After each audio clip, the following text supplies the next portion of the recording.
नमस्कार,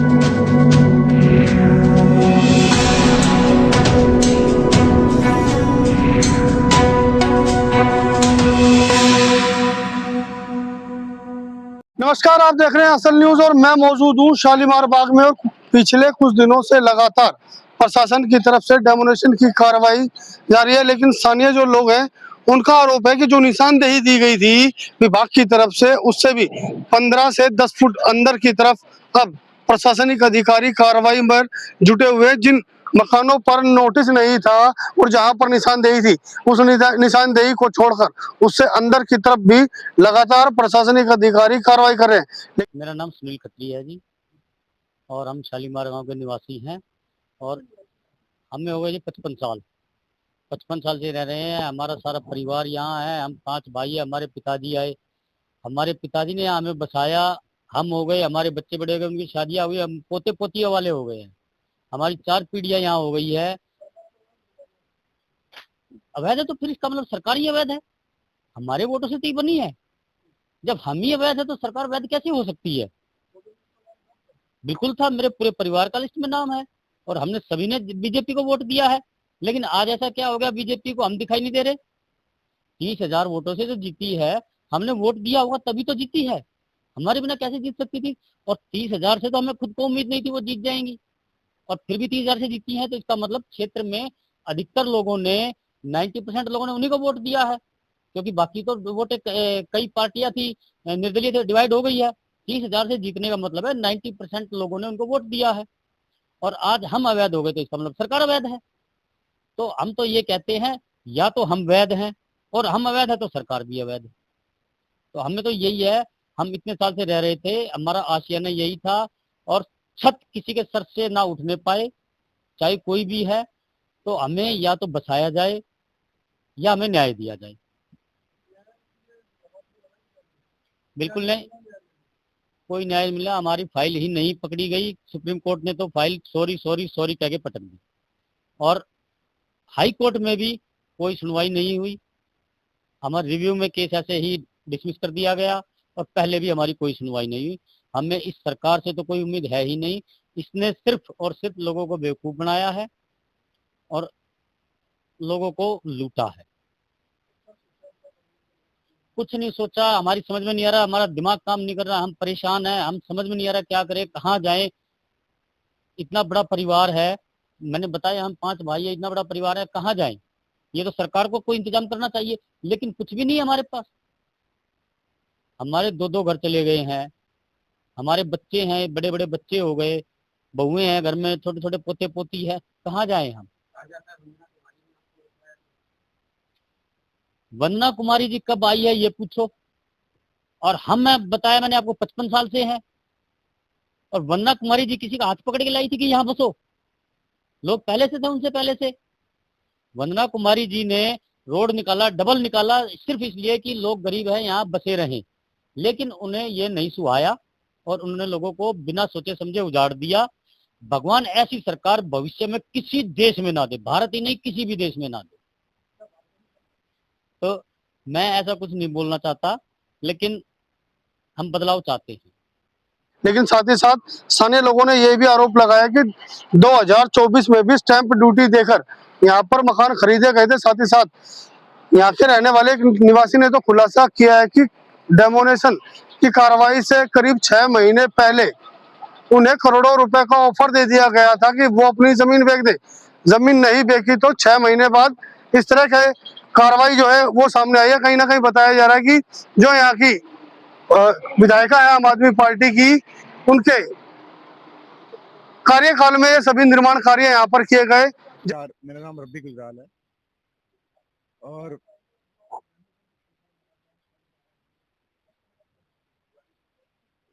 डेमोलेशन तो थोपा गया जी हमारे ऊपर। ये जबरदस्ती की कार्रवाई रेखा गुप्ता सरकार ने, बल्कि पर्सनली रेखा गुप्ता जी ने करी है, मैं तो यही बोलूंगा। क्योंकि मैंने एक वीडियो देखी, उसके अंदर आ भी रहा था, जब वो निगम पार्षद होती थी वार्ड 56 से शालीबाग से, तो उन्होंने बोला ये सब कॉलोनियां एमएलए ऑफिस के बाहर खड़ा होकर कि ये सब लाइनें अवैध है और बड़ी बड़ी बिल्डिंगें बनी हुई हैं। तो 3 साल पहले यानी कि बनी हुई थी। और अब बड़ा दुख हो रहा है कि हमें एंक्रोचर्स कहा जा रहा है। ये पक्की सेल डीड है मेरे मकान की, 2024 का रजिस्ट्रार था, इसको गिरफ्तार करो रेखा जी, तब मानूंगा आप इंसाफ कर सकते हो। ये 2024 की पक्की रजिस्ट्री है, इसमें मैंने कोर्ट फीस दे रखी है, पक्की कागज है, 21 लाख रुपए की लिखत है मेरे मकान की, और उसको डिमोलिश कर दिया गया। ना तो कोर्ट ने देखा, ना सो कॉल्ड डीएम ने देखा, और ना एडीएम ने देखा। और मैंने किस भरोसे पे लिया था कि एडीएम ने 2015 के अंदर लिख के दिया था आश्वासन कि 2015 में कि ना तो ये जमीन एक्वायर्ड है, ना आज तक इसका पोजेशन लिया। पोजेशन तो लिया नहीं, कोई रेडी पटरी तो थी नहीं, कोई ऐसा तो था नहीं कि तरपाल डाल के बैठे हुए थे, लेंटर वाले पक्के मकान 4-4 मंजिल बने हुए थे। एडीएम की लेटर है मेरे पास, एडीएम की लेटर मैं आपको दिखा देता हूँ, आप अभी अपने, मैं आपको व्हाट्सएप कर देता हूँ, आप उसमें देख लीजिएगा। इसके अलावा मैंने यहाँ का पक्का 3 मंजिल का, 2 दुकानें थी नीचे, उसकी commercial house tax up to date 2026 तक, 31 मई को मकान टूटा है, और पूरा मई तक का, ये मार्च तक का जब भी लेते हैं वो सरकार ने ये क्यों लिया, ये क्यों लिया, क्यों वसूला।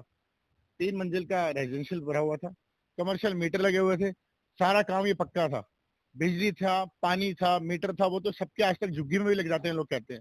लेकिन सेल डीड कैंसिल करके, सेल डीड का, मेरे तो मकान की सेल डीड थी, लोगों ने पीएम उदय योजना की कन्वेंस डीड करवा रखी थी, पक्की जो हरे रंग का कागज होता है, वो कागज करवा के, और जो ये कहते हैं कि हम रजिस्ट्री हो गई, बेफिक्र, हम लोग बेफिक्र हो जाते हैं कि रजिस्ट्री हो गई, कन्वेंस डीड हो गई।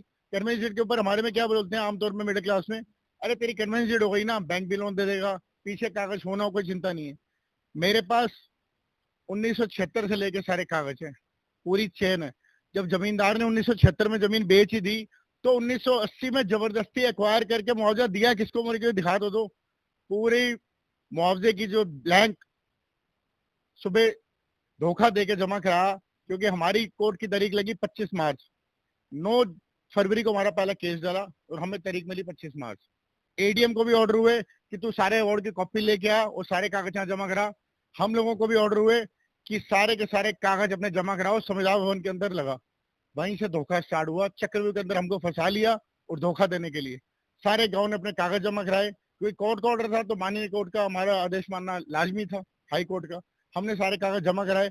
मुझे लगता है रेखा गुप्ता जी के एडीएम के पास तो कुछ भी नहीं था, वो हमारे कागज में से ढूंढ ढूंढ के उसने सारा कुछ बना दिया और सारा कुछ बता दिया, क्योंकि 28 फरवरी को हमने तो उससे पहले जाके सारे कागज जमा करा दिए, लेकिन एडीएम डीएम जो पढ़े लिखे बनते हैं ना, हम आईएएस अफसर है भाई, इन्होंने चाल खेली और इन्होंने सारे कागज 25 मार्च को तारीख वाले दिन ही सुबह 10:30 बजे ऑनलाइन जमा कराए। 400 पेज का सबमिशन जमा कराया, 400 पेज का 2 घंटे के अंदर पढ़ के दिखा सकता है कोई क्या हुआ क्या नहीं हुआ। और 6 अप्रैल की डेट दी, 10 दिन बाद उन्होंने, जज साहब ने कुछ नहीं सुना और तोड़ने के ऑर्डर दे दिए। जबरदस्ती ऐसी ड्रोन की शूटिंग कराई ताकि यहाँ से मकान सब रोड के ऊपर दिखें, कच्चे दिखें।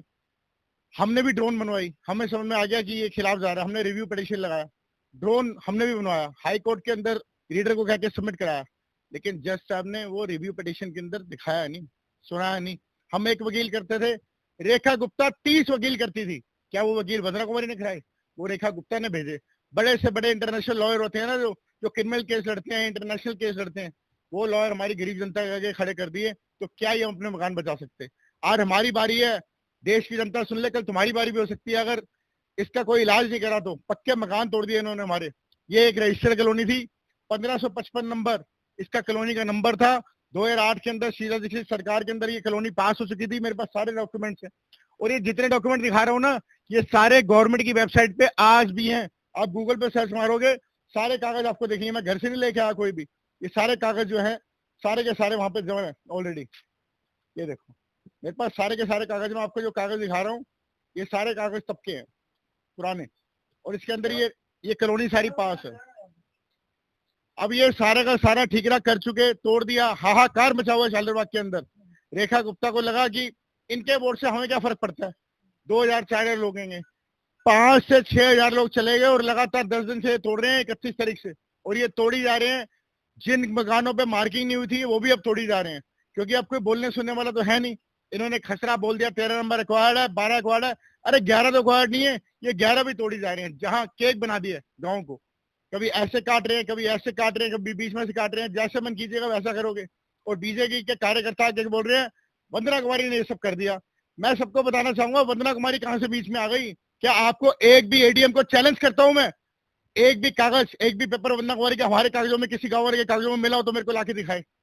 हम घोषित कर देंगे कि हाँ किया है बेफजूल में, क्योंकि ये डर गए हैं और इन्होंने गलती कर दी है। अब इनको एहसास हो रहा है कि रोड चौड़ाकरण बचाया जा सकता था, वहां पे फ्लाईओवर बना देते, रेलवे की जमीन लेते, रोड खुली करते, फुटपाथ डिवाइडर पतला करते, सब काम हो जाते। लेकिन इन्होंने जानबूझ के तानाशाही दिखाई और रेखा गुप्ता के पर्सनल ऑर्डर थे जिसको नंबर बनाने के लिए एडीएम सर डीएम सर ने मिलकर तोड़वाया। धन्यवाद।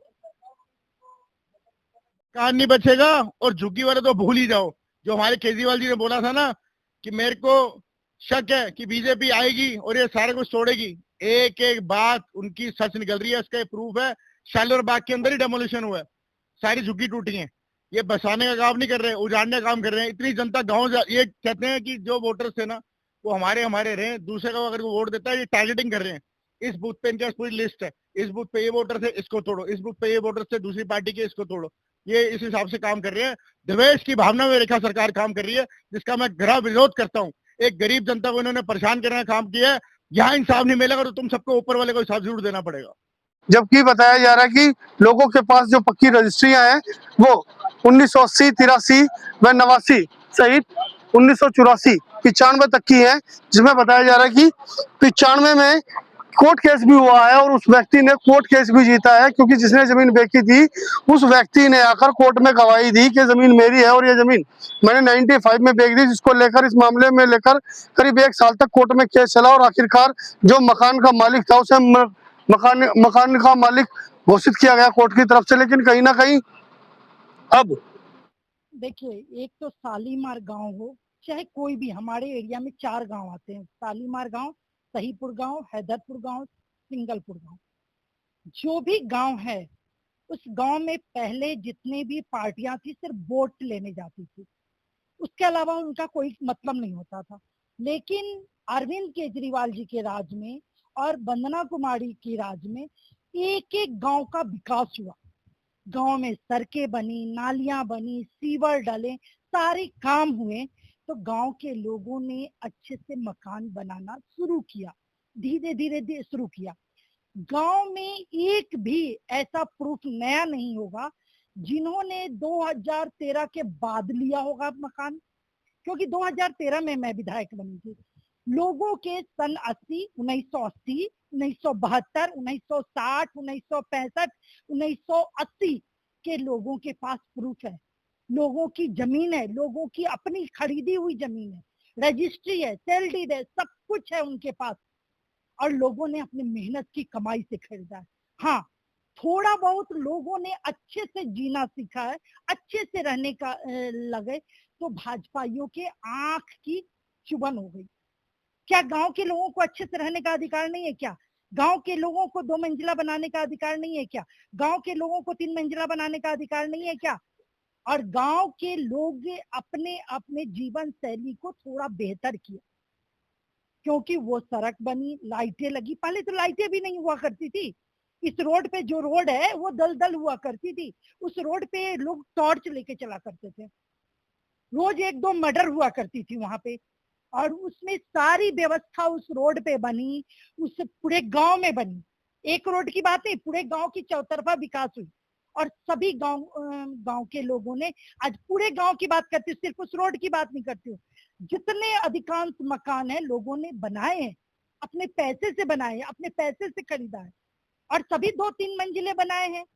क्योंकि गांव की व्यवस्था जब अच्छी होगी, सीवर होगा, नाली होगी, लाइटों की व्यवस्था दुरुस्त होगी, तो लोग बेहतर अपनी जीवन शैली को करेंगे ही करेंगे और तब उन्होंने जीना सीखा और वो रहना सीखे।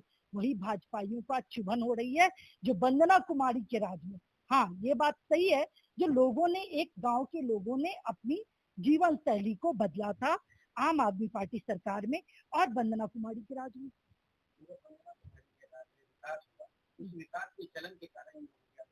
100% आज गांव में चौतरफा विकास हुआ, जिसकी वजह से ये भाजपाई जितने हैं, खासकर रेखा गुप्ता जी को तो आंख के कीड़े बन गए, क्योंकि ये कीड़े मकोड़े लोग जो कीड़े मकोड़े की तरह रहते थे, वो गंदी नाली का कीड़ा बोलते थे गांव के लोगों को, आज वो लोग सही तरीके से जीना सीख गए थे, सही तरीके से अपने परिवार के साथ गुजर बसर कर रहे थे। वही भाजपाइयों को और रेखा गुप्ता को सबसे ज्यादा चुभन बची, इसीलिए वो बार बार क्योंकि वो अपनी गलती छुपाएंगी कैसे? उन्होंने तो, उनकी तो पूरे दिल्ली नहीं पूरे देश में किरकिरी हो रही है, रेखा गुप्ता की तो इतनी किरकिरी हो रही है, इसलिए वो अपनी गलती छुपाने के लिए कोई ठेकरा तो किसी पे फोड़ना है, तो उन्होंने वंदना कुमारी अपने पूरे तंत्र को लगा रखा है, वंदना कुमारी को गाली दो। अरे भाई, वंदना कुमारी का एक आदमी बता दो, एक आदमी जो 2013 के बाद बताओ। कुछ लोग तो कह रहे वंदना कुमारी ने बेचा, अरे तुमने 1.5 महीना खंगाला, डीएम एसडीएम एडीएम ने 1.5 महीना पूरा खंगाला, वंदना कुमारी का एक कागज खंगाला, लेकिन वंदना कुमारी ने एक भी नहीं बेचा, ना एक भी नया खरीदा। तो वंदना कुमारी ने कैसे कर दिया भाई? और उस समय के आज जो डीएम है, उस समय के ADM, DM, PWD, DDA, MCD, revenue department, सब ने मिलके इस काम को किया था। तो क्या रेखा गुप्ता जी उन पे कुछ कार्रवाई करेंगी क्या? क्योंकि उस समय के डीएम गलत थे या अभी के डीएम गलत है? बताया जा रहा है कि जो रजिस्ट्रार ऑफिस सबकी रजिस्ट्री होती है वही इन लोगों को, तो क्या रजिस्ट्रार ऑफिसर भी मिला हुआ? अब वो तो सारी चीजें, अभी तो सारे सर्विसेज, एलजी साहब कहाँ सोए पड़े हैं, सर्विसेज इनके पास है, सभी सिस्टम से पूछें। जो क्या रजिस्ट्री हमारे घर की, कोठियों की, फ्लैटों की, डीडीए की, सभी जगह, पूरी दिल्ली की सभी जगह रजिस्ट्री है, तो सब लोग अवैध हो गए, सारा सिस्टम अवैध हो गया, पूरी दिल्ली अवैध हो गई। यही माने हम सब। आप क्या संदेश देना चाहेंगे? देखिए, ये कोई और आवाज नहीं उठा रहा है, ये भाजपा के अपने 4-5 इन्होंने गुर्गे छोड़ रखे हैं जो आवाज उठा रहे हैं, ये भाजपाई आवाज उठा रहे हैं। और भाजपाइयों को जो हेड ऑफिस से आ रहा है, तुम ये लिखो जी, वहां से मैसेज टाइप हो के आता है, तुम ये लिखो, उनको कुछ पता ही नहीं है जो मैसेज क्या लिखना है, क्यों लिखना है। वो सारे भाजपाई ही बोल रहे हैं और कहीं कोई आवाज नहीं उठ रहा है। आज लोग रो रहे हैं, लोग बिलख रहे हैं, लोग परेशान हैं, जिनके घर टूटे हैं। आप उन पे होता नहीं, जले पे नमक छिड़को। आज रेखा गुप्ता वो काम कर रही हैं। एक तो उनका मकान टूट रहा है, उनके आशियाने गायब हो रहे हैं, वो रोड पे आ गए हैं और इनको मजा आ रहा है भाजपाइयों को, क्योंकि ये चाहते हैं, ये जलते हुए आग में घी डालने का काम करते हैं और उस पे हाथ सेकते हैं बैठ के। तो ये भाजपाइयों का शुरू से काम यही रहा है, प्रोपगंडा में ये बहुत विश्वास करते हैं, प्रोपगंडा पे इनकी सरकार चलती है, यही आज भाजपाई कर रहे हैं। सरकार की तरफ से नोटिस जारी कर दिए गए और मकानों पर नोटिस चस्पा कर दिए गए और डेमोलिशन की कार्रवाई शुरू कर दी गई। साथ ही साथ लोगों ने आरोप लगाया कि कोर्ट में भी उनकी कोई सुनवाई नहीं की गई। अब देखने वाली बात यह है कि जो कार्रवाई जो चल रही है वो कितने दिन तक चलती है। दिल्ली से नीतीश सैन के साथ असल न्यूज के लिए प्रदीप उज्जैन की रिपोर्ट।